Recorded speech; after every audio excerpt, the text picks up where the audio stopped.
और देश का 73वां स्वतंत्रता दिवस मना रहे हैं। इस स्कूल के प्रिंसिपल मैम, इस स्कूल के मैडम, शिक्षकगण और स्कूल में पढ़ने वाले सभी बच्चे बच्चियां, यहाँ उपस्थित अभिभावकगण, मैं इस दिवस के शुभ अवसर पर सबको जोहार करते हैं, अभिनंदन करते हैं। सबसे पहले तो आज हम लोग जो दिवस मना रहे हैं, आज का दिन 26 नवंबर 1950 को हमारा संविधान लागू हुआ था। जब देश हमारा आजाद हुआ, क्योंकि जब आजादी मिली तो इस देश को एक संविधान की जरूरत थी।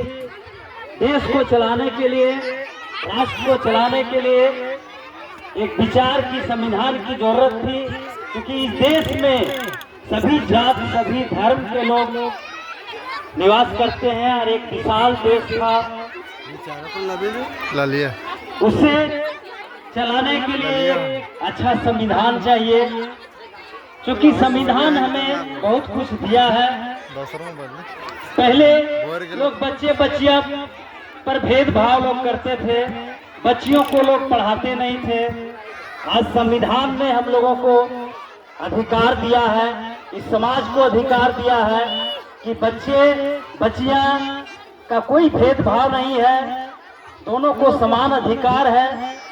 इसलिए हम अभिभावकगण से भी कहना चाहेंगे कि बच्चे और बच्चियां में कोई भेदभाव नहीं होना चाहिए। जिस तरह से आप अपने बच्चों को पालन करते हैं, जिस तरह से बच्चों को पढ़ाना लिखाना और अपने घर में इज्जत देते हैं, उसी प्रकार, क्योंकि आप ही का पैदाइश बच्ची है, आपकी खून की पैदाइश बच्ची है, उससे वही सम्मान दीजिए जो आप अपने पुत्र को देते हैं, बेटे को देते हैं। और उससे भी पढ़ने की आज़ादी है, खेलने की आज़ादी है। रही मामला कि उससे आप कितना समझा सकते हैं, कितना देख रेख कर सकते हैं, वो आप पर निर्भर करता है। क्योंकि आज समाज में लगता है लोगों को, जिस घर में बेटी पैदा होती है उसे लगता है कि एक कलंक और बोझ लगता है। क्यों लगता है भाई इस तरह की बात? ये सोचने की बात है। हर घर में, जिस घर में बेटा होता है उसे खुशी होता है। अगर बेटी हो गई तो लोगों को लगता है कि एक बोझ हो गया हमारे ऊपर। किस चीज की बोझ है? क्या बताइए, इस समाज में बेटियां नहीं होगी तो समाज चलेगा क्या? इस समाज में क्या लड़का लड़का शादी होगा या लड़की से शादी होगा? ये समझना चाहिए बाप माँ को, और खुशी होना चाहिए।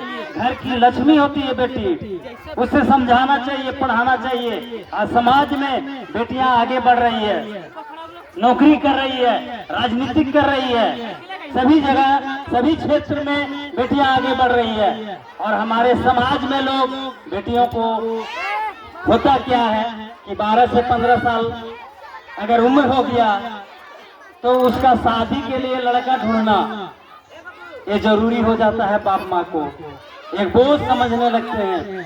अरे भाई, उसका भी एक उम्र होना चाहिए, उम्र के साथ शादी कीजिए।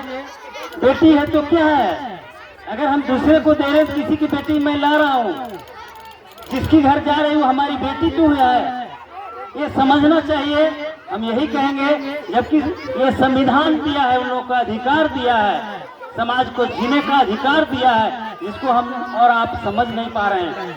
रही मामला इस स्कूल की बात, जब स्कूल की हम लोगों ने नींव डाली थी, हम लोगों का एक सोच आया था, कि हमारे क्षेत्र में बहुत से बच्चे बच्चियां अच्छा स्कूल में नहीं पढ़ पाती है, अच्छा शिक्षा नहीं मिल पाता है, लोग इधर उधर घूमते हैं। इसलिए हम लोगों ने एक विचार बनाया कि भाई हम लोगों को मुनाफा नहीं चाहिए, इससे कमाई नहीं चाहिए, लेकिन हमारे क्षेत्र की बच्चों को शिक्षा मिल जाए और आगे बढ़ सके।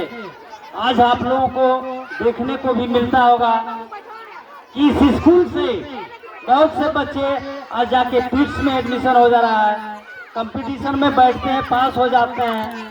यहाँ भी आप देखे होंगे कि हमारे क्षेत्र, हमारे गांव के एक बच्चा का नेत्रहाट स्कूल में हो गया है, हमारे क्षेत्र का बच्चा का नवोदय में हो गया है।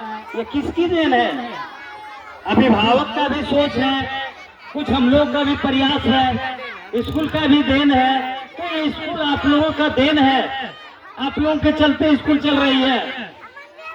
अब बच्चे पढ़ेंगे, बहुत से अभिभावक का सोच है कि भाई 6 महीना साल भर पढ़ा लें और बच्चा को हटा लें, सरकारी विद्यालय में नामांकन करा। क्या वैसे सोच लोगों से स्कूल चलेगा? क्या नहीं चलेगा। अरे सोचना चाहिए, जो आपके बच्चों को पढ़ा रहा है, शिक्षा दे रहा है, उसका भी पेट है, उसको खाना चाहिए, भोजन चाहिए, मजदूरी चाहिए। यही तो हम लोग कर रहे हैं, जो बहुत सा अभिभावकगण नहीं सोच पाते हैं और गलत सोच के चलते अपने बच्चों को हटा लेते हैं। हम लोगों को दिक्कत नहीं है, लेकिन अभिभावक का जो सोच है, ये सोच उसके बच्चे पर पनपेगा और इसका बुरा असर उसका बच्चा का होगा। ये हर गार्जियन को समझना चाहिए, हर अभिभावकगण को समझना चाहिए। तो यही हम अभिभावकगण से कहेंगे कि अपने बच्चों को ध्यान दें, आप लोग पढ़ाएं लिखाएं। इस स्कूल में नहीं पढ़ाएं लेकिन कहीं पढ़ाएं। हम लोगों का संदेश रहेगा, हम लोगों का आशीर्वाद रहेगा कि आप लोग कहीं भी पढ़ाएं, बच्चों को पढ़ाएं, जरूर पढ़ाएं। आप उतने अधिकार दें जितना बेटा को देते हैं, उतना बेटी को आप दें। बस यही हम लोगों का संदेश है और हम लोग इससे अधिक क्या बोले। आज मैं अपने बातों को यहीं विराम देता हूँ। जय झारखंड, जोहार, जय हिंद।